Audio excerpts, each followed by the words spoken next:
Hoje nós chegamos à última mensagem da nossa série, O Custo do Discipulado. Eu vou perguntar para vocês qual é o número da mensagem da série, mas o Emerson não pode responder, porque ele acerta todas. O Gunter já matou ali, já levantou o dedo. Essa daqui foi fácil, mas eu dei uma olhada nas séries antigas e tinha uma que tinha 9. Eu não lembro se vocês acertaram essa. Eu lembro que no passado eu fiz a de Moisés, o legado de Moisés, eu acho que também tinha umas 7 ou 9, e ao longo do tempo as pessoas se perderam. Mas eu mudei uma coisa por isso, porque antes eu fazia e pulava quando alguém via pregar de fora, e eu comecei a fazer sequencial, para não perder, né? Mas enfim, hoje é a última mensagem da série O Custo do Discipulado. E nas últimas semanas a gente aprendeu algumas coisas importantes. E eu não sei se vocês foram impactados, confrontados, como é que foi para você cada uma das mensagens. Mas a primeira delas falava sobre negar-se a si mesmo. Onde nós precisamos negar a nossa vontade e nosso eu precisava morrer para que a gente pudesse seguir a Cristo. A segunda mensagem falou sobre tomar a cruz diariamente. E a gente entendeu que de fato tomar a cruz tinha uma conotação para os seus discípulos de literalmente morte física, morte. Aquilo foi impactante, foi forte para eles, mas era um preço, um sacrifício que eles tinham que pagar para seguir a Jesus. E na semana passada nós falamos sobre, de fato, tomar uma decisão de seguir a Jesus. Não ser só quem que acompanha de longe, um espectador, um acompanhante do ministério, mas aquele que de fato decidiu segui-lo. E hoje a gente vai falar sobre a primeira parte do versículo. Toda essa série está baseada em um único versículo, mas hoje a gente vai falar sobre a primeira parte do versículo que, por mais que pareça irrelevante, dados os temas que nós ministramos, essa daqui é a mais importante. Tanto que Jesus começa com ela. E algumas pessoas têm ignorado essa parte por parecer simples, mas ela é a mais relevante. Jesus começa o texto dizendo: se alguém quiser acompanhar-me. E aí depois ele diz: negue-se a si mesmo, tome a sua cruz diariamente e siga-me. Mas ele começa dizendo, a Bíblia diz que ele dizia a todos: se alguém quiser acompanhar-me. Eu sei que eu já falei sobre esse texto, mas tem um texto que para mim representa perfeitamente o que Jesus está querendo dizer com esse versículo. Em Marcos 10 a gente vê a história de um jovem que era rico, que se aproxima de Jesus e pergunta para ele: o que farei para herdar a vida eterna? Aquele jovem tinha tudo a seu favor. Ele tinha juventude, vigor, ele tinha riquezas e segurança, ele tinha uma moralidade impecável. Alguém que as pessoas olhavam e falavam assim: esse daqui não tem defeito, não tem pecado. E ele tinha iniciativa e reconhecia Jesus como o Salvador a quem ele deveria seguir. E Jesus olha para ele, e eu fico imaginando que, talvez para ilustrar isso, Jesus olha para ele e passa um raio-x ali do que tinha no coração dele. Nos termos de hoje, né? Puxou a capivara dele que tinha lá, que estava escondido. Jesus achou algo dentro dele que o afastava de tudo aquilo que ele buscava. No caso daquele jovem, era o amor que ele tinha pelas riquezas. E Jesus fala para ele: então vá, venda tudo o que você possui, dê o dinheiro aos pobres e você terá um tesouro no céu. Depois venha e siga-me. E a gente vê que aquele jovem, confrontado com essas palavras, se entristeceu, ficou abatido e se afastou de Jesus, porque ele tinha muitas riquezas. Ele queria a vida eterna, mas ele não estava disposto a entregar aquilo que naquele momento era mais precioso. Para ele aquele foi um preço que ele não estava disposto a pagar. Ele queria o céu, mas não queria carregar a cruz. Ele queria as bênçãos, mas não queria a obediência. Ele queria o resultado, mas ele não queria o processo. Ele queria Jesus, mas ele também queria suas riquezas. Quantas pessoas hoje em dia a gente não vê que quer acompanhar Jesus do mesmo jeito? Eu quero a Jesus, mas eu não quero abrir mão daquilo que toma o meu coração, aquilo que é importante para mim, ou aquilo que eu desejo muito. Talvez, como esse jovem, as pessoas querem o céu, mas não querem a cruz. Querem a bênção, mas não querem a obediência. Querem a presença, mas não querem o compromisso. Todo convite que Jesus faz aponta para um relacionamento íntimo. Intimidade profunda com Ele, de conhecê-lo profundamente, de ser conhecido profundamente, de ser sondado, confrontado muitas vezes e aprender dele um novo exemplo. E também exige uma caminhada de perto. Não uma caminhada distante, mas uma caminhada de perto. Onde quer que Jesus esteja, aquele discípulo tem que estar. Acompanhar Jesus não pode ser, nesse contexto, um acompanhar de longe, mas um acompanhar próximo, acompanhar de perto por perto. E não de vez em quando, não algumas vezes, mas transformando isso num estilo de vida, transformando isso numa caminhada diária. Uma caminhada que começa hoje, no nosso dia a dia, e uma caminhada que vai continuar com Ele por toda a eternidade. Não é uma decisão que permeia o momento, não é uma decisão que permeia alguns anos, mas é uma decisão que permeia toda a eternidade. A mensagem de hoje é como se fosse uma ponte entre o agora e o para sempre. Entre o querer algo e o viver algo e o experimentar algo. Entre o desejo e uma decisão profunda de caminhar com Ele. Jesus começa esse texto com duas palavras. Se alguém. Ele não força, ele não manipula, ele não coage ninguém a aceitar, mas ele convida e ele espera. E ele respeita a decisão de cada um. Mas ele também deixa claro que existem consequências. Talvez não no tempo presente, mas consequências eternas da decisão que a gente toma, ou da escolha que a gente teve. O texto base dessa palavra é o que a gente leu nos outros dias, que está em Lucas capítulo 9, versículo 23, que diz: E dizia a todos: se alguém quiser acompanhar-me, negue-se a si mesmo, tome diariamente a sua cruz e siga-me.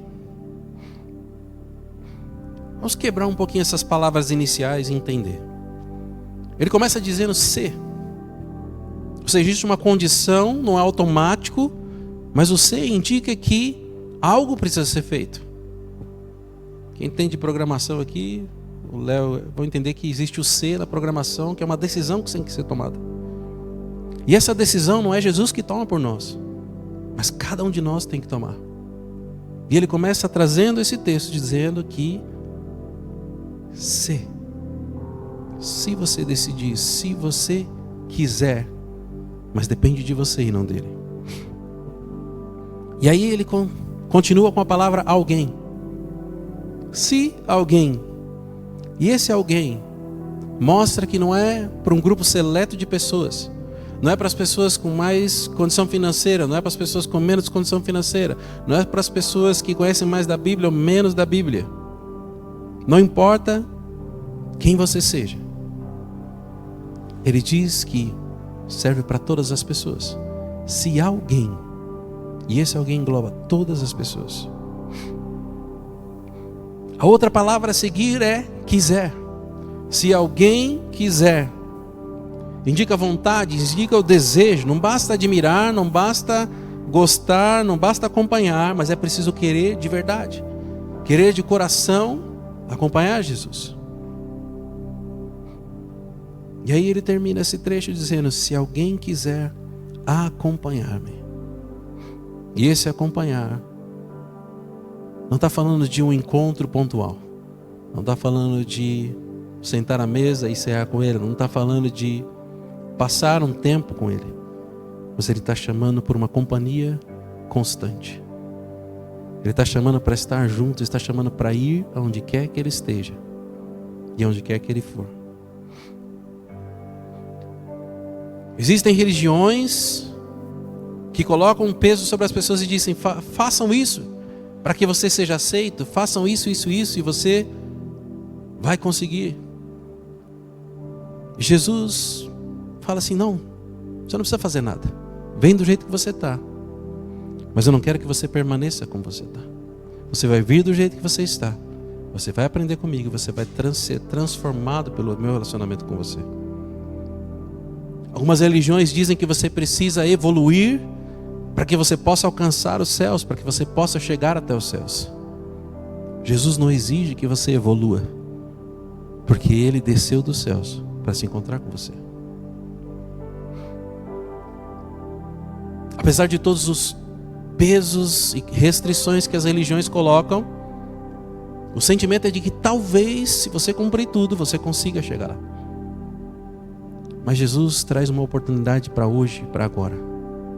Se você quiser, pode ser hoje. Não é talvez um dia, mas pode ser hoje. Jesus não traz peso, não traz uma imposição. E Ele permite que cada um de nós decida. Mas existem 3 elementos essenciais que tem que passar pela nossa decisão. O primeiro deles é um desejo. Nós precisamos querer de verdade. Porque a gente quiser momentaneamente, quiser por uma emoção e não quiser de fato, de coração, a gente não vai tomar uma decisão definitiva e eterna. E o segundo ponto, de fato, é a decisão que nós temos que tomar. Porque eu posso querer e não necessariamente fazer. Talvez vocês, ao longo da vida de vocês, quiseram muitas coisas, mas não tiveram a disposição, a energia, o fôlego para fazer aquilo. Então nós precisamos querer e temos que tomar uma decisão de transformar esse querer em uma ação. E essa ação vai nos levar para um caminho. Um caminho que Jesus já trilhou, como se fosse uma receita de bolo que nós precisamos seguir. Onde, se eu quiser acompanhar Ele de coração e decidir acompanhá-lo, eu preciso negar a mim mesmo, carregar a minha cruz diariamente e segui-lo. Acompanhar Jesus nesse plano terreno muda o nosso caráter, muda quem nós somos e define a missão que nós temos aqui nesse tempo. Mas também acompanhar a Jesus lá na eternidade precisa ser a expectativa do nosso coração e o maior desejo e o maior prêmio que nós podemos ganhar nessa vida é a consumação da esperança cristã, que é estar com Jesus por toda a eternidade.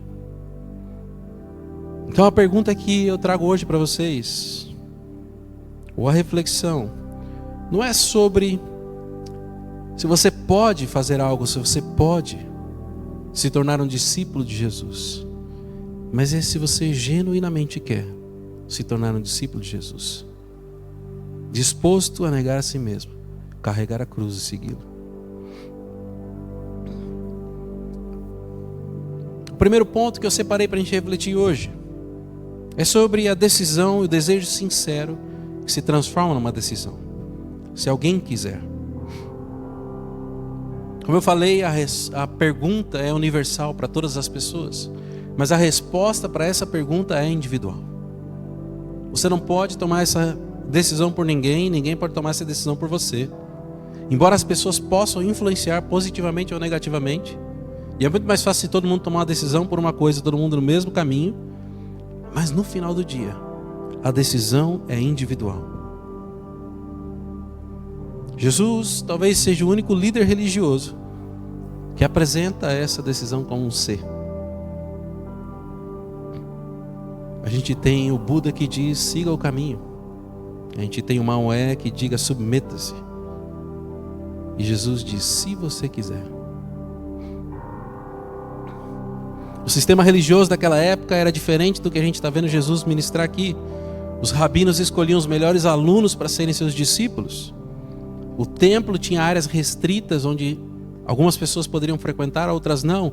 Tinha a parte onde só entrava o sumo sacerdote, tinha a parte onde entravam os sacerdotes os judeus, a parte dos gentios. E tinha uma área segregada somente para as mulheres. Os gentios ficavam no pátio externo, eu já fiz uma ministração sobre isso. Quando Jesus chega e limpa o templo, aquela área era para os gentios adorarem ao Senhor. E tinha virado um comércio, tinha virado um lugar onde as pessoas não conseguiam mais orar. E as mulheres tinham que ficar separadas. Eu não sei como está isso hoje, mas quando a gente foi para Israel e a gente chegou no Muro das Lamentações, existia uma divisão onde as mulheres poderiam entrar e elas não poderiam acessar a parte onde ficavam os homens. Talvez isso exista até hoje. Mas o convite de Jesus era diferente. Jesus não tinha exclusão de ninguém, não tinha área separada, não tinha nem área VIP.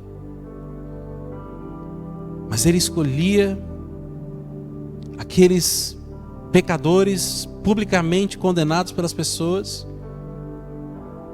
ceava com eles, andava com eles, caminhava com eles.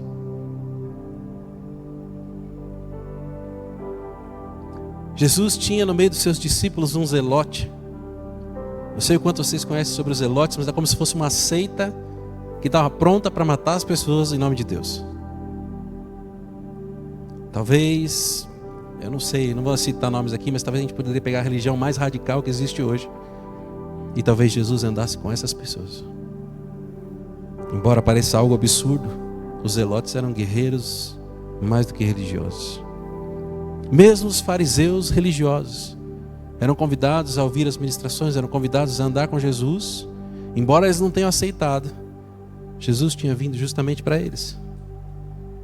Jesus abriu um horário na sua agenda para passar um tempo com Nicodemos, que era um fariseu e mestre da lei. Para todos aqueles que estavam abertos, não havia restrição. Para Jesus, todos significa todos. E quando ele diz todos, o aspecto é tão profundo que quando Jesus esteve diante de um leproso, que está em Marcos 1:40, ele tocou naquele leproso. Ele tocou, permitiu que a mulher do fluxo de sangue tocasse as suas vestes. Ele permitiu que uma mulher cirofenícia, que não era nem judia, fosse abençoada pela fé dela, onde ela disse que ela se contentava com as migalhas que caíam da mesa dos filhos. E Jesus olhou para aquele ladrão na cruz, condenado, e disse para ele: hoje mesmo estarás comigo no paraíso. Não havia restrições. Apocalipse capítulo 3, versículo 20 diz: eis que estou à porta e bato, se alguém ouvir a minha voz e abrir a porta, entrarei e cearei com ele e ele comigo.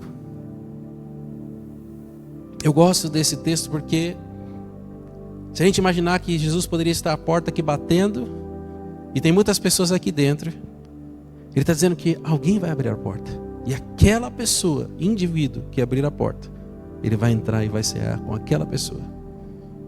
O texto começa de uma forma genérica, mas termina de uma forma individual.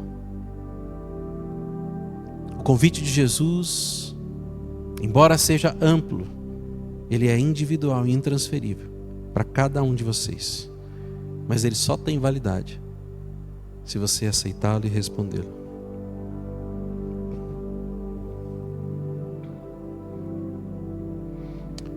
Existe um conflito entre nós, porque muitas vezes nós queremos coisas intelectualmente, mas na prática a gente não age da mesma forma. A Bíblia diz que o nosso querer precisa ser influenciado pelo Senhor, precisa ser direcionado pelo Espírito. Muitas vezes nós temos as nossas limitações, queremos fazer aquilo que é certo. Paulo mesmo disse: o bem que eu quero eu não faço, mas o mal que eu não quero, este eu faço. E muitas vezes nós nos colocamos em situações assim, onde nós achamos que queremos, achamos que estamos fazendo, mas não estamos fazendo. Desde a queda, a nossa vontade está corrompida, inclinada para o mal. Éramos escravos do pecado, e se permitirmos, a gente volta para o pecado de novo, na escravidão. Como aquele povo no Egito, porque saíram da escravidão do Egito, mas a cabeça de escravo ainda lembrava das coisas da época da escravidão e queria voltar para lá.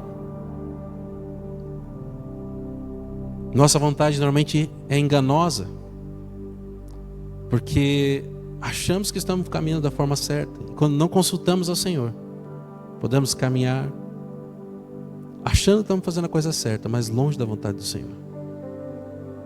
Para mim, um grande exemplo disso é quando Josué conquista a cidade de Jericó, debaixo de oração, debaixo de obediência, uma vitória impossível de ser conquistada. E aí quando ele olha para aquela cidade de Ai, ele não consulta ao Senhor. E simplesmente vai para aquela batalha, que era uma batalha ganha. E talvez ele tenha sofrido ali a maior humilhação de toda a sua história como guerreiro, como líder de um exército. Romanos capítulo 7, versículo 18 diz: sei que nada de bom habita em mim, isto é, em minha carne, porque o querer está em mim, mas não consigo realizá-lo. Talvez alguns exemplos simples: a gente acorda cedo para orar, mas dorme mais um pouco. A gente quis perdoar alguém, mas guardou mágoa daquela pessoa. A gente quis ser paciente numa situação específica, mas explodiu. E a gente decidiu que a gente ia ser santo, mas caiu de novo. A vontade humana muitas vezes é como um carro sem gasolina. Tem volante, tem roda, mas não consegue andar. E Deus tem a solução para isso. Em Filipenses capítulo 2, 13 diz: pois é o Deus quem efetua em vocês tanto o querer quanto o realizar, de acordo com a boa vontade dele. O que esse texto está dizendo é que nós, por mais confiantes que podemos estar, por mais preparados, por mais conhecimento que temos da palavra, não vamos conseguir sozinhos. E nós precisamos dele para que a gente consiga de fato viver como ele espera, nos entregar completamente e vencer qualquer tipo de batalha ou tentação que surja contra nós. Eu não sei se vocês conhecem a história de um homem chamado Agostinho. Agostinho é um dos pais da igreja, e muito do que a gente vê nas igrejas hoje foi influência dos seus livros. Ele se tornou um teólogo ao longo do tempo, e muito do que a gente vê hoje nas igrejas foi influenciado por ele. Mas Agostinho tinha uma luta muito grande com os prazeres da carne. A batalha dele era contra a santidade, e ele não conseguia. Simplesmente ele tinha muita dificuldade, até que um dia ele foi tão confrontado pelo Senhor, que o Senhor fez com que ele conseguisse mudar. Ele tinha o desejo no coração, mas ele lutava com aquilo e não conseguia, até que um dia ele foi confrontado pelo Senhor. E ele tem uma frase em um dos seus livros que diz: Senhor, tu nos fizestes para ti, e o nosso coração está inquieto até descansar em ti. Em outra parte do livro ele diz: dá-me o que ordenas, e ordenas o que quiseres. Ele rendeu a vontade dele ao Senhor. Ele rendeu a sua capacidade, porque ele entendia que sozinho ele não conseguiria. E se tornou uma nova pessoa convertida, e de fato alguém que se tornou um exemplo para muitas gerações. Talvez uma grande dificuldade que nós temos hoje é perdoar aquilo que parece imperdoável. A gente naturalmente pensa assim: eu não quero, eu não consigo. E a nossa oração deveria ser para Deus: Senhor, cria em mim, Senhor, o querer perdoar.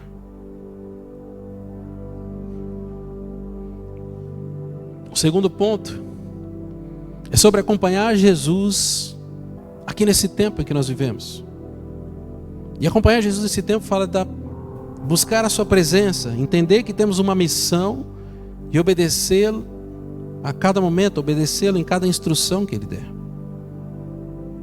Acompanhar não é como se fosse um passeio, uma diversão, um momento de recreação. Não é sobre vir no domingo aos cultos e encontrar os irmãos, se divertir e colocar a conversa em dia, mas acompanhar é uma responsabilidade. É uma parceria de vida com Jesus, onde quer que ele esteja, eu também esteja lá. Em João 12, 26 diz: quem me serve precisa seguir-me, e onde estou, o meu servo também estará. Aquele que me serve, o meu Pai o honrará. Servir significa seguir, e seguir significa estar onde ele está, e estar com ele traz como consequência ser honrado pelo Pai. Eu pergunto para vocês: onde é que Jesus está nos dias de hoje? Se a gente tem que estar onde ele está, onde será que ele está? Estou deixando vocês pensarem um pouco. Onde será que Jesus está nos dias de hoje e que eu também deveria estar.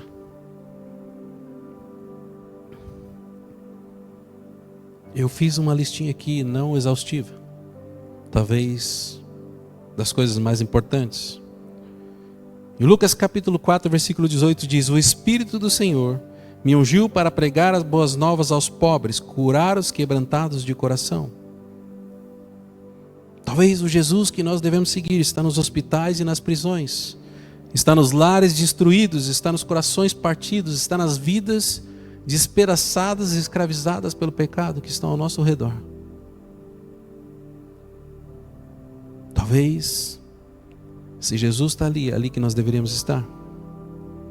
Se você quiser acompanhar Jesus, você precisa ir aonde existe dor, onde as pessoas estão sofrendo.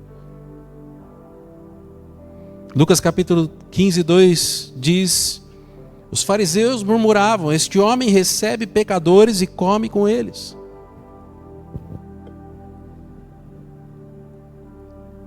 Talvez o Jesus que a gente precisa seguir não vai estar dentro de uma igreja ou em cima de um púlpito, mas ele vai estar na mesa daqueles que são excluídos, marginalizados pela sociedade. Talvez com aqueles que a igreja rejeita, com aqueles que existe um estigma, um preconceito de que não que a igreja diga abertamente que eles não deveriam estar lá, mas que a igreja automaticamente exclui essas pessoas. Talvez aqueles que ninguém quer estar por perto. Durante muito tempo me perguntaram como é que eu reagiria se entrasse na igreja uma pessoa declaradamente homossexual, ou talvez, sei lá, agora tem muitos termos, nem consigo acompanhar, mas como é que eu lidaria com aquilo?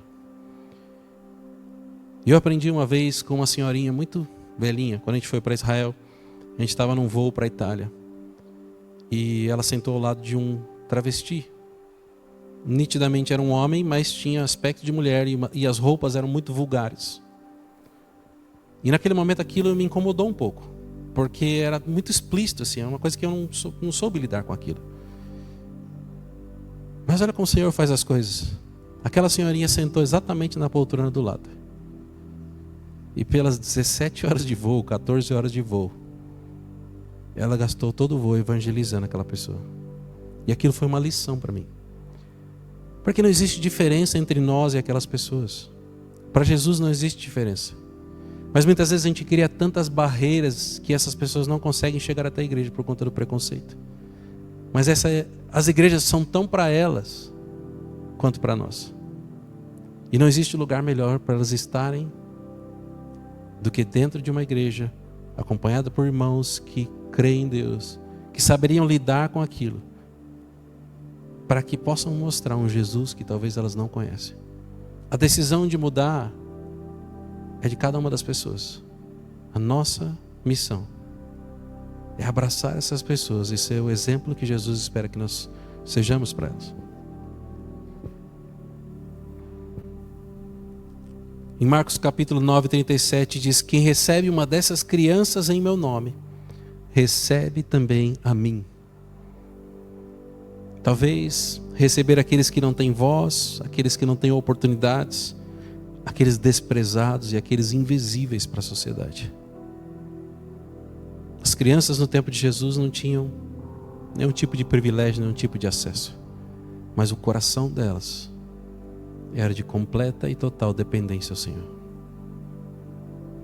Talvez para acompanhar Jesus, a gente tem que descer nos níveis mais baixos, no nível dos mais pequenos, para que a gente possa caminhar com Ele. Existe um contraste entre a nossa preferência e aquilo que Jesus ensina. Nós queremos estar nos lugares de honra, nós queremos estar na mesa das pessoas importantes, nos círculos mais influentes, nos ambientes confortáveis. Mas Jesus estava lavando os pés sujos, tocando nos leprosos, abraçando as crianças que muitas vezes interrompiam aquilo que os adultos estavam fazendo e consolando as viúvas no momento mais difícil das suas vidas. Existe algo que eu acho que vale uma reflexão nesse momento. para a gente olhar para as nossas vidas e de como a gente distribui o nosso tempo. Talvez um exame a gente possa fazer olhando os últimos 7 dias. Quanto tempo a gente passou? Quantas horas do nosso tempo a gente gastou com as pessoas bem-sucedidas? E quantas horas a gente gastou com as pessoas quebrantadas e aflitas? Aonde a gente tem gastado mais tempo? Aonde a gente tem estado? Aonde a gente tem investido o nosso tempo? Talvez isso revele que a gente está gastando nosso tempo onde Jesus não está. E a gente deveria gastar mais tempo onde Jesus estaria. Existe uma promessa em estar onde Jesus está. Aquele que me serve, o Pai honrará. E essa honra não necessariamente tem aplausos humanos, não tem aprovação divina, mas tem aprovação divina. Ela não tem holofotes na terra, mas ela tem uma recompensa eterna. Acompanhar Jesus não é algo místico, algo espiritual, mas é uma missão específica que envolve o nosso dia a dia, envolve o nosso tempo, envolve as nossas decisões, envolve muitas vezes os nossos recursos. Jesus não chama a gente para ser visitantes no reino dele. Sabe quando a gente vai visitar um parque de diversão ou um shopping, a gente chega lá como visitante e a gente está lá, mas a gente não tem responsabilidade, a gente não faz parte daquilo. Jesus não chama para sermos visitantes no reino, mas para sermos participantes do reino. Ou, como a própria Bíblia diz, nos chama para sermos trabalhadores da seara.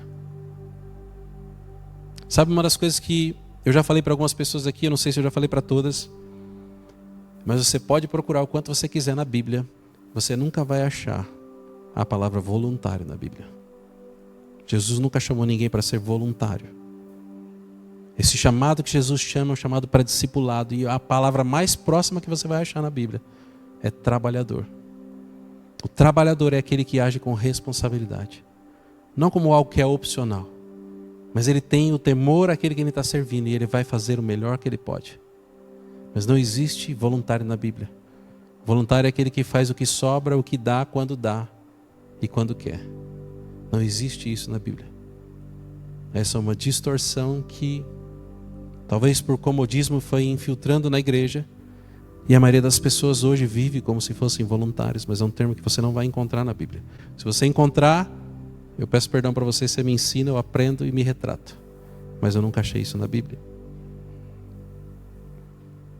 Ao contrário disso, a gente tem um chamado para uma grande comissão, que está em Mateus 28. E ela não é uma sugestão, mas ela é um direcionamento. Jesus, quando ressuscita, ele fala assim: foi-me dada toda a autoridade no céu e na terra. Então ele pode fazer todas as coisas. E ele compartilha dessa autoridade conosco, dizendo assim: portanto, vão e façam discípulos de todas as nações, batizando-os em nome do Pai, do Filho e do Espírito Santo, ensinando-os a obedecer tudo o que eu ordenei. E eu estarei sempre com vocês, até o fim dos tempos. O acompanhar significa se movimentar, significa ir. Significa que existe uma garantia da presença dele, porque ele disse que estaria conosco todos os dias. Não é sobre se vocês forem, mas é sobre ir e fazer. O discipulado não é um programa específico da igreja. Eu achei que legal, eu vou me inscrever no discipulado com alguém. O discipulado não é um programa específico da igreja, mas é o estilo de vida de todo cristão verdadeiro. E o que é fazer discípulos? Eu entendo que o fazer discípulos no nosso tempo é o frutificar, é o dar frutos. Mas ele não pode simplesmente alcançar alguém, converter e abandonar a pessoa. Pregar o evangelho e sumir, levar para a igreja e acabou. Entregar um folhetinho na praça e Deus abençoe. Mas é sobre gerar filhos espirituais. É sobre acompanhar o crescimento daqueles filhos espirituais, acompanhá-lo enquanto eles precisam. Porque quando as pessoas chegam, são como crianças que precisam ser direcionadas, acompanhadas e cuidadas. E muitas vezes precisam ser limpas porque Ainda que elas tenham o desejo, elas não vão saber como se libertar de todas as coisas. Muitas vezes vão se sujar no pecado novamente. E elas precisam de alguém para limpá-las e acompanhá-las. Mas, principalmente, o discipulado é sobre ser um exemplo para aquelas pessoas. É sobre elas olharem para a sua vida e falar assim: eu preciso aprender com essa pessoa, porque ela está fazendo aquilo que um dia eu gostaria de fazer. E o discipulado é sobre investir tempo e amor na vida de cada uma das pessoas. Discipular pessoas não é sobre só passar um tempo esporadicamente, mas é sobre cuidar de vidas, até que elas estejam prontas para cuidar de outras vidas. Isso vai custar tempo, vai custar noites de sono, vai custar oração, muitas vezes vai custar recursos financeiros quando necessário, mas faz parte do processo de discipulado. Jesus discipulou seus discípulos por 3 anos. Viveu com eles, andou com eles, caminhou com eles, corrigiu quando necessário e amou eles até o fim. Existe uma matemática no discipulado que eu amo, mas a maioria das pessoas não consegue perceber. Se cada um de nós escolher um discípulo para discipular por 1 ano e preparar essa pessoa para que ela, depois de 1 ano, a gente está falando da grande comissão, eu vou encontrar alguém, discipular essa pessoa por 1 ano, e ao final de 1 ano essa pessoa vai estar pronta para discipular outra pessoa. E eu posso escolher mais um discípulo para mim, para trabalhar nele por mais 1 ano e prepará-lo. Eu não estou falando de ganhar multidões, e a gente olha quando fala de discipulado, não precisa de muitas pessoas, eu estou falando de uma pessoa. Se cada um de nós encontrar uma pessoa, ao final de 1 ano, nós temos 2 cristãos e discípulos de Jesus. No ano 2, nós temos 4 cristãos. Olha que bênção, 4 cristãos em 2 anos. No ano 10, nós temos 1.024 cristãos. No ano 33, nós temos 8,5 bilhões de cristãos. O mundo inteiro sendo discipulado e se tornando discípulos de Jesus. Mas muitas vezes a gente ignora, porque é um número muito pequeno. A gente pensa em fazer algo para as multidões, algo para massas, algo para muitas pessoas, porque que tipo de reconhecimento você vai ter se você estiver discipulando uma pessoa? Reconhecimento dos homens você não vai ter, mas o reconhecimento do Pai, com certeza, porque Ele vai te honrar. Em uma única geração, 33 anos, todo mundo poderia ter sido alcançado. A pergunta que eu faço é: por que isso não acontece? Talvez porque a gente aprendeu que isso é o trabalho do pastor. Talvez porque a gente tenha medo do que pode acontecer. Será que eu vou me colocar numa situação que eu não vou saber lidar com aquilo? Ou talvez a gente esteja ocupado demais com as nossas vidas e não tenha tempo para isso. Ou simplesmente não queremos o compromisso.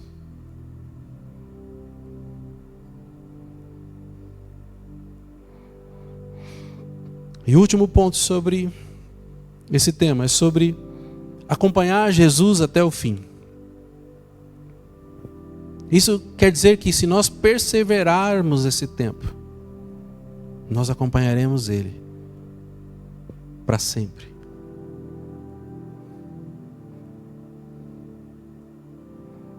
O teste de um verdadeiro discípulo não é como ele começa. Todo mundo começa animado, todo mundo começa empolgado. Todo mundo que vai correr uma maratona começa cheio de energia. O teste não é como começa, mas como termina. Não é a largada que conta, mas é o momento quando você cruza a linha de chegada. Em Mateus capítulo 24, versículo 13 diz: mas aquele que perseverar até o fim será salvo. A Bíblia não diria que precisaríamos perseverar, se não de fato precisássemos. Ela não diz: se você começar bem, você vai ser salvo. Se você tiver muitas experiências, você vai ser salvo. Se você tomar uma decisão na sua vida importante de seguir a Jesus, está tudo resolvido. E eu sei que eu vou entrar num tema complexo aqui, porque talvez alguns de vocês tenham aprendido que uma vez que você foi salvo, você nunca perde a sua salvação. Não quero entrar em discussão teológica aqui, mas eu não acredito dessa forma. A salvação não é nada que a gente possa fazer, então algumas pessoas entendem que você não tem como perder. Mas existem alguns textos na Bíblia que falam sobre pessoas que experimentaram do mover do Espírito Santo nas suas vidas, ou seja, foram salvas. E chegaram num ponto onde Jesus precisaria morrer uma segunda morte para que elas pudessem ser salvas. E a gente sabe que Jesus não vai morrer uma segunda morte. Essas pessoas chegaram num estado onde provavelmente perderam a salvação. Na dúvida, eu acho que vocês não deveriam correr o risco. Se a gente não perde a salvação, a gente está no lucro. Mas se a gente perde a salvação, a gente deveria se preocupar com isso. Porque se isso não fosse verdade, não precisaríamos perseverar até o fim. Eu poderia viver minha vida de qualquer jeito porque eu já estou salvo. Mas a Bíblia diz que temos que perseverar até o fim. E se temos que perseverar, existe um motivo nisso. Agora existe um outro texto na Bíblia que mostra o porquê que algumas pessoas não conseguem perseverar até o fim.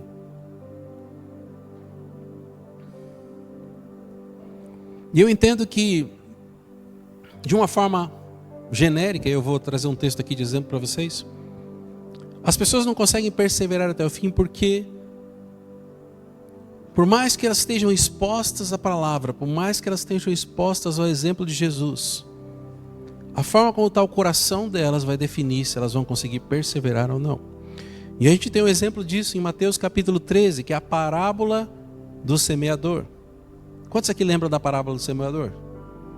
A parábola do semeador fala de 4 cenários onde a semente cai. E a primeira dela fala que existe um cenário onde a semente cai à beira do caminho. À beira do caminho são as pessoas que ouvem, mas não entendem. Elas podem estar ouvindo a palavra, mas elas não entendem. Elas têm o coração endurecido e não permitem que aquilo penetre o seu coração. É como se a semente ficasse ali exposta e Satanás vem e rouba aquela palavra que ela recebeu, rouba o entendimento que ela poderia ter. E de fato essa pessoa nem conseguiu dar a largada. Ela nem começou e já foi afastada do caminho. O segundo cenário do terreno pedregoso. E aqui a gente tem muitas pessoas hoje. O terreno pedregoso onde a pessoa recebe aquela palavra com alegria, surge aquela empolgação, ela quer ser uma discípula de Jesus, mas ela não tem espaço na terra para que a raiz consiga penetrar. E aí ela não consegue produzir a raiz, ela não consegue produzir. E aí quando vem algum tipo de tribulação ou dificuldade, ela desiste. Ela é movida pela emoção e não pela profundidade. Certa vez eu vi uma pessoa que, contando testemunho, que ela tinha deixado de ser evangélica e ela foi para alguma coisa do tipo, para bruxaria. Aí você pensa, como é que uma pessoa deixa de ser evangélica e vai para a bruxaria? E o testemunho dela assim, quando eu entrei na igreja me disseram que Jesus ia me dar tudo o que eu pedisse. E eu queria bênçãos, eu queria riquezas, e Jesus não me deu essas coisas. Então eu fui para outro lugar, onde aquela promessa que me fizeram na igreja evangélica se cumpriu. Só que o evangelho não é sobre isso. Mas existem pessoas que se empolgam com aquilo, que se emocionam com o momento. E hoje o cenário, as igrejas estão trazendo cada vez mais o espetáculo, a luz, o som. As pessoas têm sentido arrepio dos pelinhos, mas não é pelo Espírito Santo, mas é pelo ambiente que foi formado para elas. E elas se emocionam, mas não tem raiz ou profundidade. E quando vem a tribulação, quando vem a dificuldade, elas desistem. Um outro cenário é sobre as sementes que caem entre os espinhos. E aqui já não são pessoas que se emocionam e não têm raiz. Mas essa daqui, ela recebeu a mensagem encontrou uma terra fértil onde a semente criou a raiz e começou a germinar. Só que, conforme aquela palavra vai brotando numa árvore que vai dar frutos, ela está tão pressionada pelos espinhos que estão em volta, que ela não consegue se desenvolver, ela não consegue crescer. E aqui são as pessoas que muitas vezes são sufocadas pelos cuidados da vida, são sufocadas pelos pecados que elas não conseguem se desvencilhar, são sufocadas pelas riquezas e pelas buscas dos prazeres mundanos, e aquilo vem pressionando e ela não consegue, por mais que ela tenha espaço para criar raiz, ela não consegue se desenvolver, não consegue crescer. E são as pessoas que ficam divididas entre dois mundos. Elas estão... Lembrei agora do pastor Daniel, o crente Raimundo, que é um pé na igreja, um pé no mundo. Elas ficam divididas. Não sei se dá tempo. Esses dias eu lembrei e falei que ia contar uma piada. Vocês já viram a história do camarada aqui? Ele estava em cima do muro entre o céu e o inferno. Vocês já viram essa história aí? É uma anedota, não é bíblica, tá? Mas o camarada estava em cima do muro. De um lado ele olhava o céu e do outro lado ele olhava o inferno. E ele estava decidindo ali. Ele estava em dúvida, né? Ali a vida dele estava boa, ele não queria compromisso com nenhum dos lados. E ele olhava do lado do céu e os anjinhos falando assim: vem para cá, vem, desce daí, desce, desce. E aí juntou um monte de anjo, desce e fazendo uma pressão para ele descer. E ele olhava do outro lado lá. Satanás puxou uma cadeirinha aquelas de praia, sentou, abriu um jornal e ficou olhando, olhava para ele, continuava lendo o jornal. E ele olhava para um lado e dizia: vem, desce, desce rápido, não perde tempo. E o Satanás lá lendo o jornal, tranquilo. E aí ele não entendeu muito bem por que era aquilo. E ele vira para Satanás e pergunta assim: cara, por que você está aí tranquilo lendo o jornal e os caras aqui estão desesperados do outro lado me chamando para ir para o céu? E aí Satanás fala para ele assim: porque o muro é meu. O muro é meu. Sabe, eu falo para as pessoas muitas vezes que se a gente não tomar um posicionamento de viver como Cristo espera que a gente existe, se a gente falar assim: olha, existe o mundo espiritual, existem os demônios, mas eu não vou fazer nada com eles, eu não quero me meter com eles, a gente está fazendo um pacto com o diabo. Eu não mexo com você, você não mexe comigo. E é a mesma coisa. Nós não fomos chamados para isso. A Bíblia diz que as portas do inferno não prevaleceriam pela igreja. Lembra, eu já ministrei sobre isso. As portas do inferno não prevaleceriam contra a igreja. Não é o inferno que vai vir atacar a gente, é nós que precisamos ir até aquelas portas, e as portas não vão resistir. As portas representam uma fortaleza, e a igreja precisa adentrar naquele lugar e resgatar as pessoas.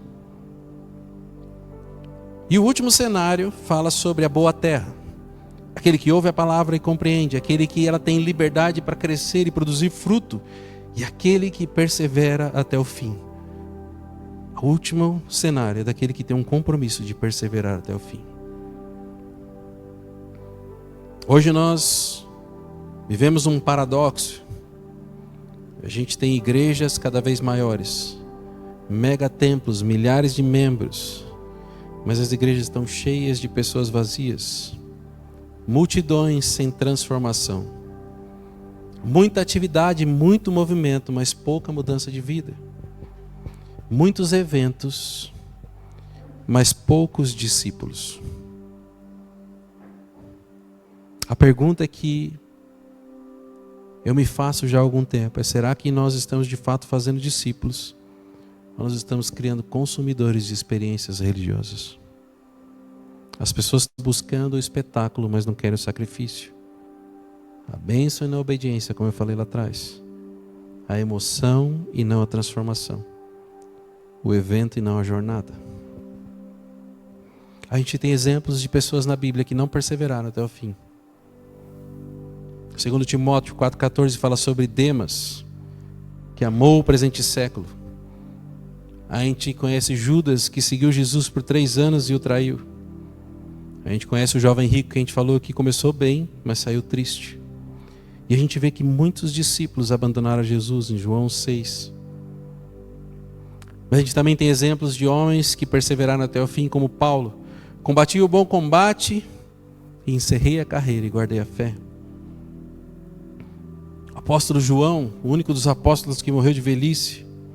Timóteo, que foi fiel até o fim. E aquelas mulheres que ficaram com Jesus até o fim na cruz. Hebreus capítulo 12, versículo 1, usa essa metáfora da corrida dizendo: corramos com perseverança a corrida que nos é proposta. E para que a gente possa vencer nessa corrida, a gente precisa definir um ritmo que é sustentável. Não precisa ser muito rápido, não precisa ser pesado, mas a gente não pode parar, precisa ser constante. A gente não vai conseguir se a gente não se alimentar corretamente. A gente precisa se alimentar da palavra diariamente. A gente precisa, numa corrida, se hidratar, e eu entendo que a nossa hidratação é a oração, que precisa permear a nossa vida. E a gente precisa de pessoas que nos incentivem e não atrapalhem. Pessoas que estão correndo a mesma caminhada que a gente, que em momentos nós vamos levantá-las, em momentos elas vão nos levantá-las, mas juntos vamos caminhar para o objetivo. E nós não podemos tirar os olhos da nossa linha de chegada, que é estar com Jesus.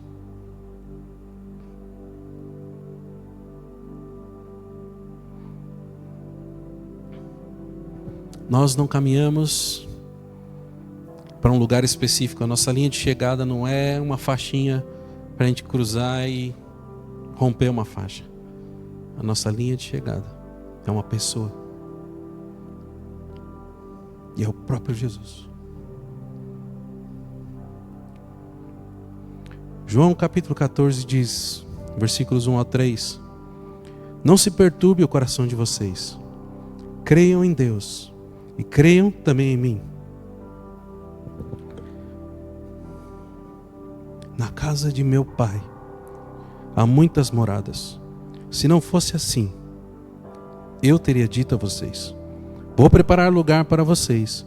E quando eu for e preparar lugar, voltarei e os levarei para mim, para que vocês estejam onde eu estiver. O acompanhar Jesus não é sobre esse tempo, embora faça parte acompanhá-lo nesse tempo. Mas as nossas expectativas têm que ser de nos encontrar com Ele. Eu não sei quanto a vocês, mas não existe nada que eu gostaria de fazer mais do que me encontrar com Ele. A Eline brincou comigo na sexta-feira e falou: se Jesus te levar, eu falei: eu vou agora. Falei: mas e sua família? Eu falei: estão em segundo lugar. Eu já fui. Eu já fui. Ele é o primeiro lugar. E não existe lugar onde eu gostaria de estar, a não ser com Ele.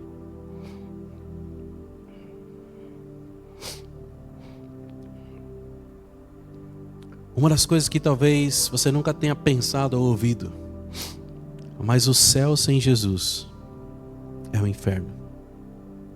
E o inferno com Jesus seria o céu.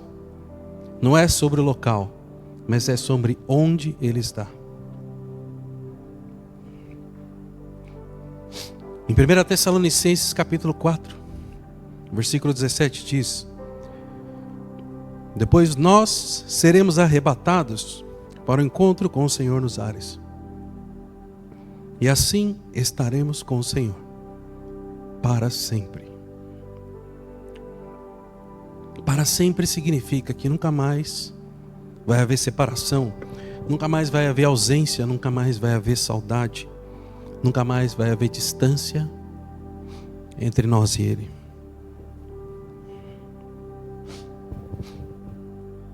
Sabe, eu não sei se vocês têm esse entendimento, mas houve um momento quando Jesus estava na cruz, em que Ele sente uma dor tão profunda. E a Bíblia diz que Ele clama ao Pai e fala assim: Deus meu, por que me abandonaste? Eu entendo que aquele foi, de tudo que Jesus fez, o pior momento. O momento onde Ele sentiu a dor da separação. E sabe quando Jesus estava no Getsemane se preparando para a cruz, sabendo aquilo que vinha pela frente, e Ele chora gotas de sangue? O meu entendimento é que Ele não estava triste, preocupado com a dor que Ele haveria de sentir ou com a crucificação, mas com esse momento onde Ele estaria separado do Pai, onde todos os pecados da humanidade foram imputados sobre a sua vida, e Ele se sentiu desamparado e abandonado.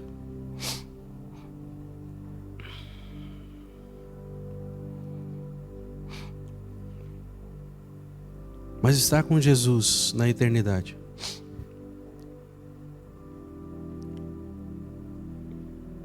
tem algumas promessas e alguns benefícios esperando por nós. 1 Coríntios 13:12 diz: agora vemos como por espelho, de maneira obscura, mas então o veremos face a face.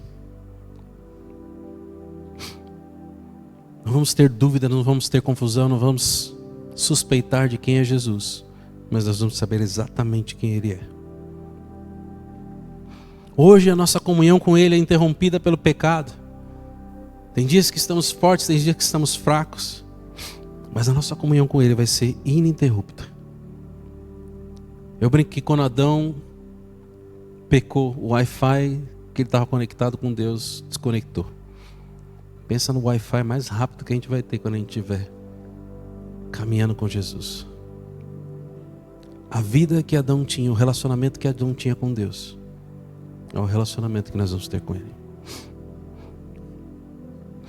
E nós seremos completamente transformados. 1 João 3,2 diz: seremos semelhantes a Ele, porque o veremos como Ele é.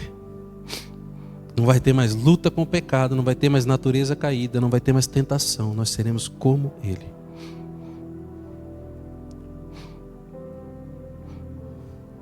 E sabe, tem um trecho na ceia, a gente vai celebrar a ceia daqui a pouco, mas tem um trecho na ceia onde Jesus deixou uma promessa para esse tempo. Ele diz em Mateus 26:29: não beberei deste fruto da videira até aquele dia em que o beberei de novo convosco no reino de meu Pai. Jesus está dizendo assim: eu estou aqui no último momento com vocês, e eu não vou beber de novo esse fruto da videira, até que a gente se encontre, se sente, e vamos cear todos novamente juntos.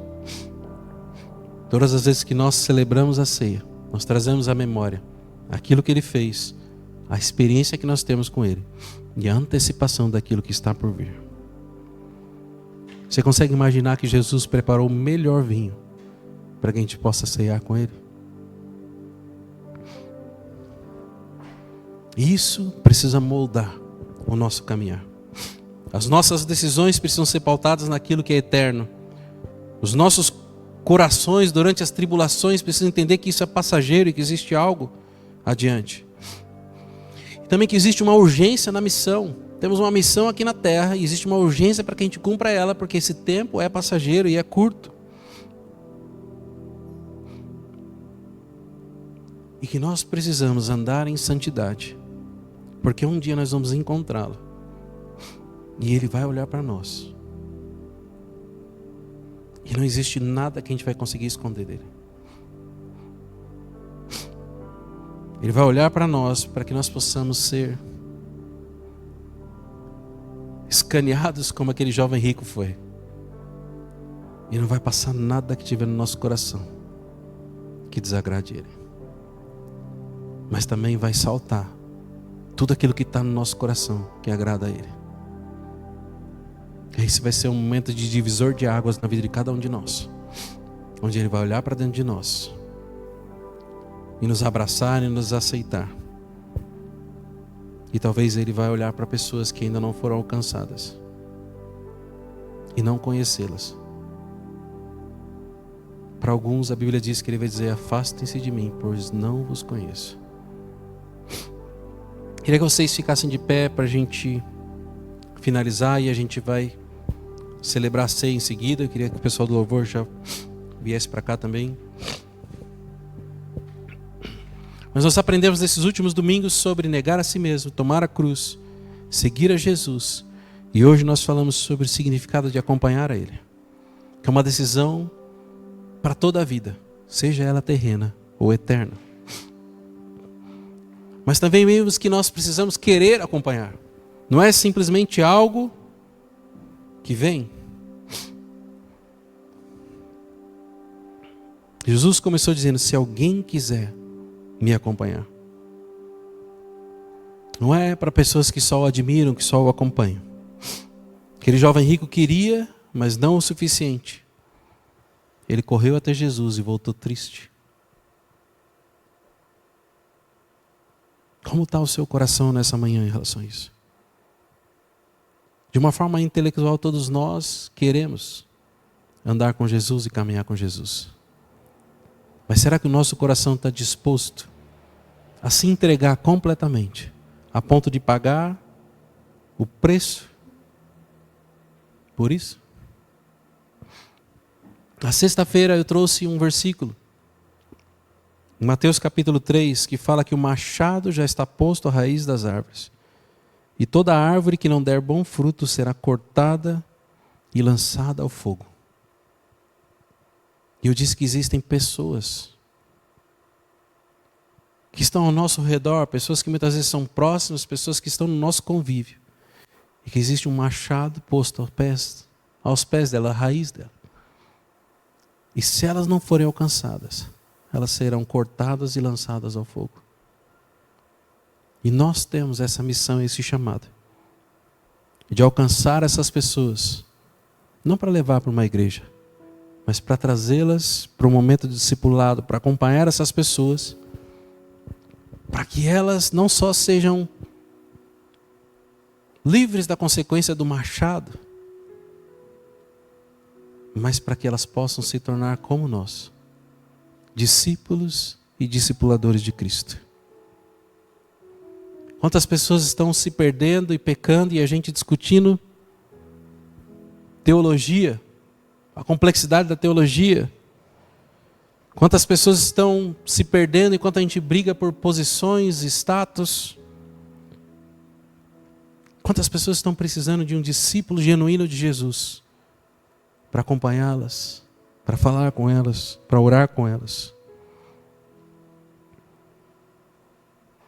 Vocês foram chamados não só para pedir as coisas para Jesus, isso faz parte, mas também para oferecer, ou para se oferecer para Ele.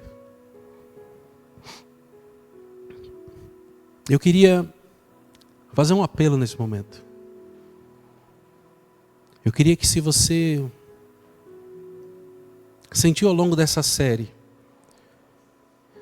que você quer ser um discípulo de Jesus, não um simples acompanhante, ou aquele que acompanha de longe, ou aquele que frequenta uma igreja, mas aquele que quer fazer a diferença no reino dos céus. Aquele que quer ser de fato uma igreja, porque a igreja são as pessoas e não o prédio, o templo. Eu queria convidá-la a vir aqui à frente. Eu fiz uma oração pelas pessoas na sexta-feira no discipulado e eu gostaria de fazer para a igreja, onde vocês possam de fato ser enviados como os discípulos de Jesus foram. Quando eles foram 2 a 2 e eles se assustaram no primeiro momento com a missão de ter que orar e curar os enfermos, expulsar os demônios, mas eles foram pegos de surpresa porque até ali só Jesus havia feito, eles não sabiam como fazer. Mas não é pelo nosso entendimento de como fazer, mas é pelo Espírito Santo que habita dentro de nós. E eu queria que, se você sentir no seu coração que você quer ser um discípulo de Jesus verdadeiro, que você venha aqui na frente para que eu possa orar por você.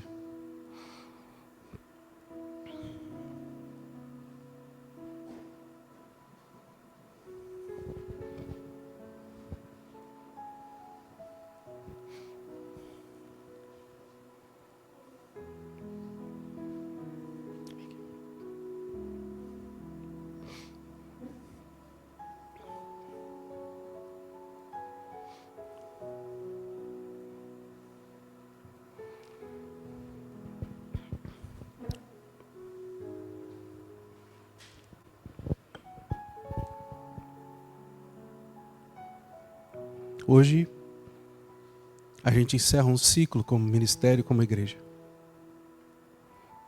E eu sei que aos olhos de muitas pessoas, talvez elas vão olhar e pensar assim, poxa, foi um fracasso aquele ministério. Mas eu não consigo enxergar dessa forma. Porque eu sei que vidas foram tocadas, vidas foram impactadas, vidas foram transformadas. Eu fiquei pensando se eu deveria falar alguma coisa aqui ou se eu deveria só chorar no final. Provavelmente vai acontecer um pouco das duas coisas. Mas eu tenho uma certeza.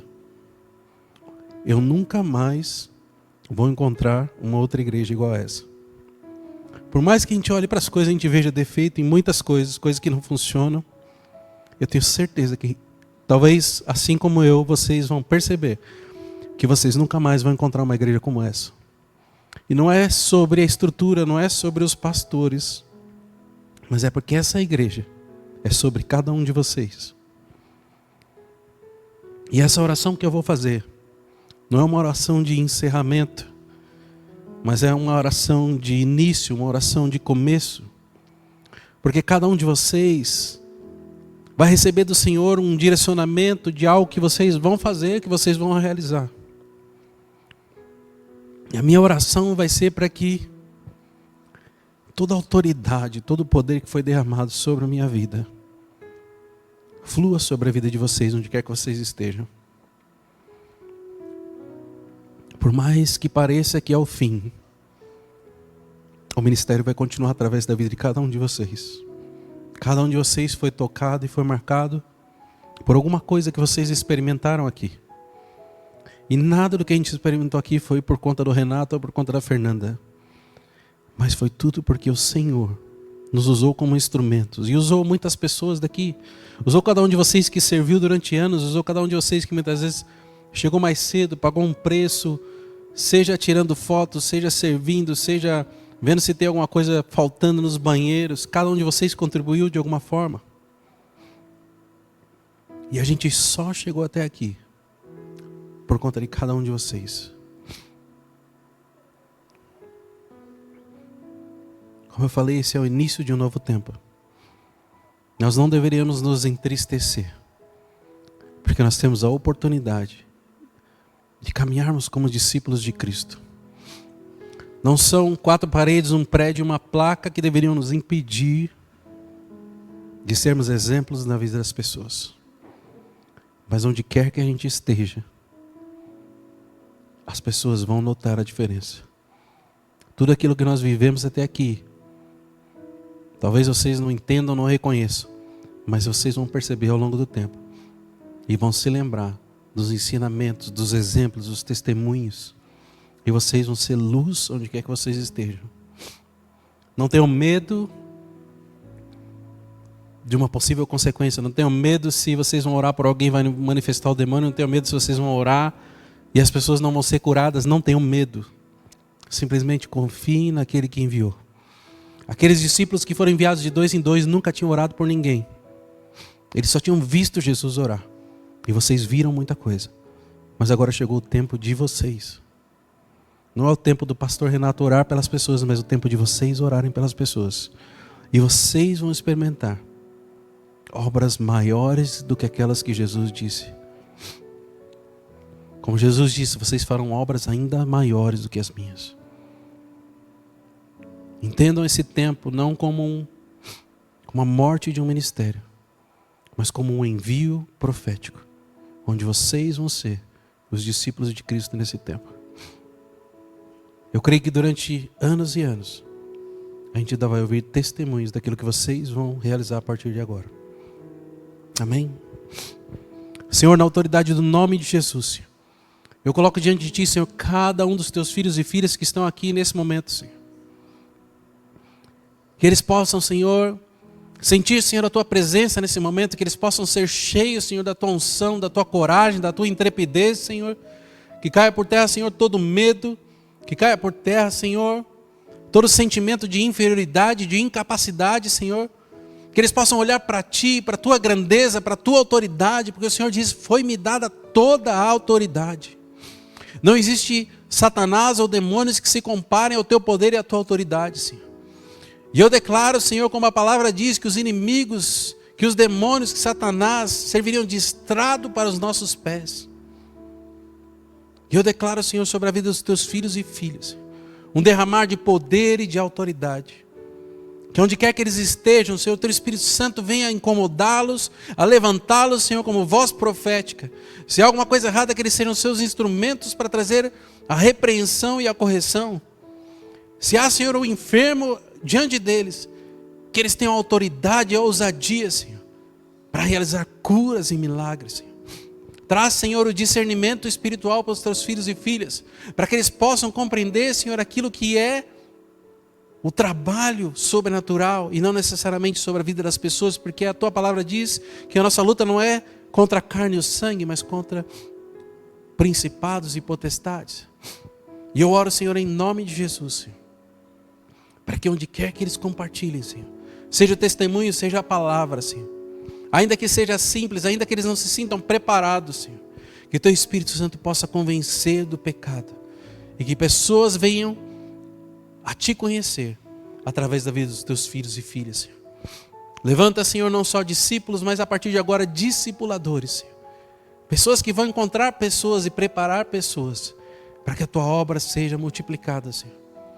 A partir de agora, Senhor, eles são Seus discípulos como sempre foram.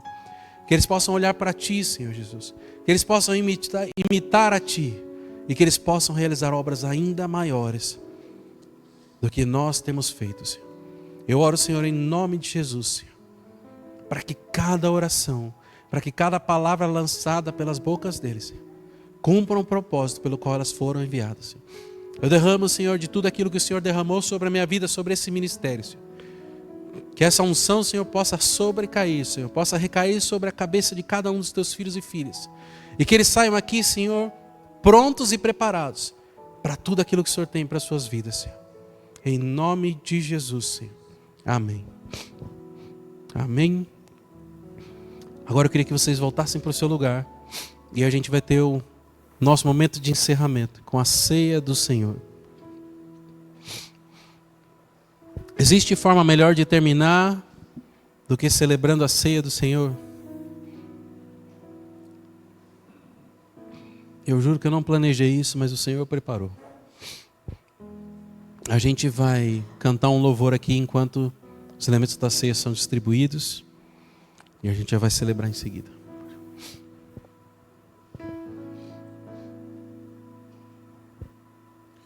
Luz do mundo, vieste à terra para que eu pudesse te ver. Tua beleza me leva a adorar-te. Eu quero contigo viver. Vim para adorar-te, vim para prostrar, vim para dizer que és meu Deus. És totalmente amável, totalmente digno, tão maravilhoso para mim.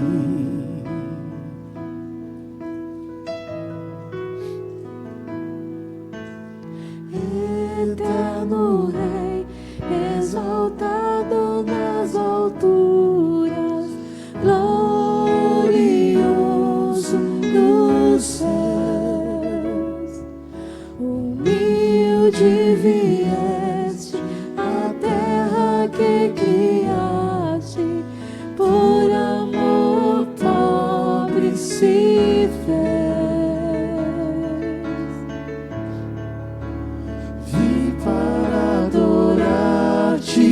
Vim para prostrar-me, vim para dizer que és meu Deus. És totalmente amável, totalmente digno, tão maravilhoso para mim. Eu vim para adorar-te, vim para prostrar-me, vim para dizer que és meu Deus. És totalmente amável, totalmente digno, tão maravilhoso para mim.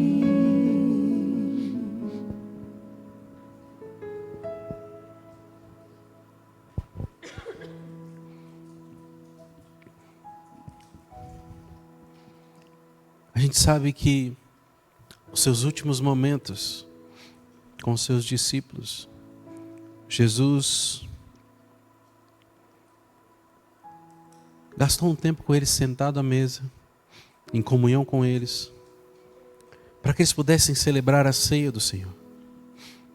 E eu sempre gostei da ceia do Senhor porque ela não era algo definitivo, mas era uma promessa de algo que viria no futuro. Porque ele disse que todas as vezes que nós celebrássemos a ceia do Senhor, nós anunciaríamos a sua volta. E nós deveríamos celebrar a ceia até que ele voltasse. Então a ceia representa a aliança que ele fez conosco. E essa aliança aponta para o dia em que estaremos com ele. E como nós lemos no texto de hoje, quando nós estivermos com ele, vamos sentar com ele e cearemos da mesma forma que nós estamos ceando hoje. Eu queria que vocês abrissem, segurassem nas mãos o cálice, o pão.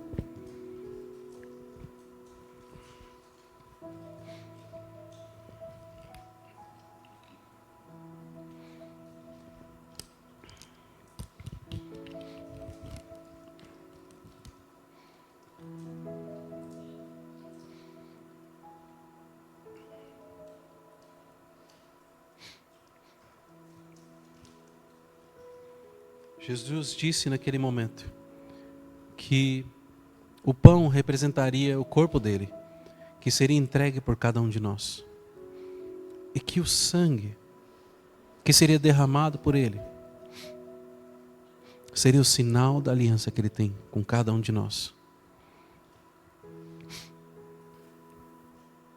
Jesus nunca falhou, nunca errou. E a aliança que ele selou através do seu sangue com cada um de nós permanece intacta. Mas muitas vezes nós erramos, pecamos, somos egoístas e quebramos a nossa parte da aliança. E eu entendo que o momento de ceia é o momento de nós olharmos para dentro de nós, sondarmos o nosso coração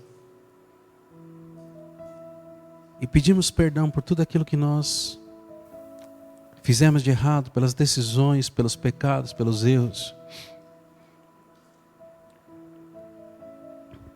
Ele está sempre pronto a nos perdoar, pronto a nos receber. Mas nós precisamos limpar o nosso coração, limpar as nossas vidas e buscar honrar a nossa aliança com Ele como Ele honra para conosco. Então eu queria que você no seu lugar fizesse uma oração ao Senhor, pedindo perdão pelos pecados, pedindo perdão pelos erros, agradecendo a Ele por ter morrido naquela cruz quando você ainda era um pecador e imerecedor de tamanha graça.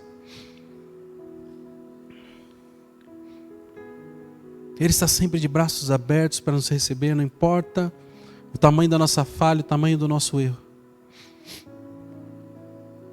Davi foi um homem pecador, mas o Senhor o chamou de homem segundo o seu coração. Davi errou, mas se arrependeu.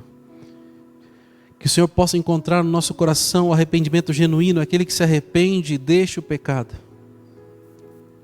para que as nossas vidas possam ser celebradas como as vidas de quem representam a Cristo como seus discípulos, como seus seguidores.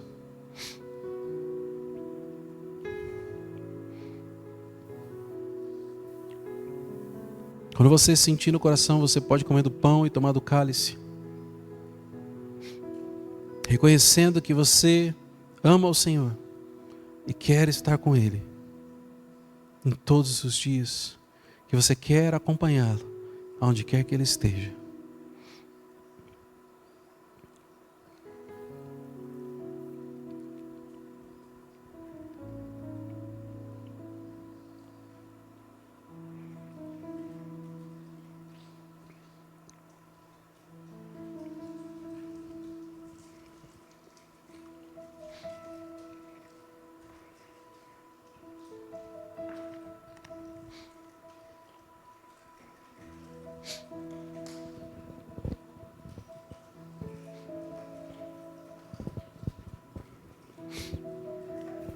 Senhor, nós te agradecemos, Senhor, pela tua presença, pelo teu cuidado. Te agradecemos, Senhor, porque a cada momento, Senhor, em que precisamos de ti, o Senhor esteve presente. O Senhor esteve cuidando de cada vida, de cada detalhe, Senhor. E eu oro, Senhor, para que a partir de agora, Senhor, o Senhor possa cuidar de cada um dos teus filhos e filhas. Que nenhum deles se perca ou se afaste, Senhor, mas que eles possam cada vez mais se aproximarem de ti, Senhor. Que cada palavra, que cada ensinamento que eles receberam, Senhor, possa reverberar nos seus corações e nas suas vidas. E que o teu Espírito Santo possa, Senhor, lembrá-los em cada situação daquilo que um dia eles ouviram e aprenderam. E que tudo que eles aprenderam possa ser útil, Senhor, em toda e qualquer situação, em toda e qualquer necessidade, Senhor. Que eles possam olhar para ti, que eles possam confiar no teu Espírito, que eles possam experimentar, Senhor, muito mais do que eles têm sonhado, pensado ou imaginado, Senhor.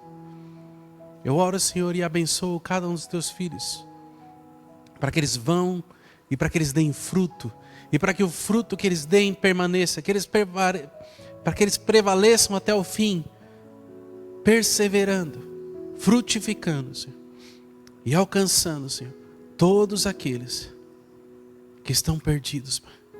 Que eles sejam usados como seus instrumentos e que eles sejam usados poderosamente, Senhor, em toda e qualquer situação. Em nome de Jesus, Senhor. Em nome de Jesus. Que Deus abençoe, que vocês tenham uma excelente semana. Em nome de Jesus.